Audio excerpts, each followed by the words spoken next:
আমরা নেত্রকোনায় বারবার যাচ্ছি মগা নিয়ে, অনেকবার বিআরটিসি নিয়ে দাঁড়িয়েছি, বিআরটিসি চালু হওয়ার পরে বন্ধ হয়ে গেছে।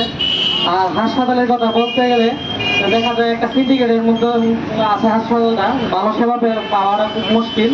যদিও সকল ব্যবস্থায় হাসপাতালের ভিতরে আছে, কিন্তু আমরা হাসপাতাল থেকে এই সেবাটা পাই না। আমরা চাই দ্রুত এই হাসপাতালের সেবাটা পুনরায় চালু করা হোক এবং সকল ধরনের সুযোগ সুবিধা হাসপাতাল থেকে দেওয়া হোক।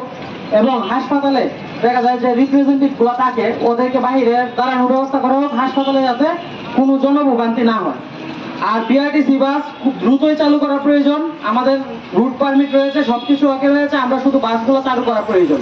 আমি চাই যে যথাযথ কর্তৃপক্ষের মাধ্যমে বাসগুলো চালু হবে এবং নেত্রকোনা মানুষের যাতায়াতের ভোগান্তি দূর হবে।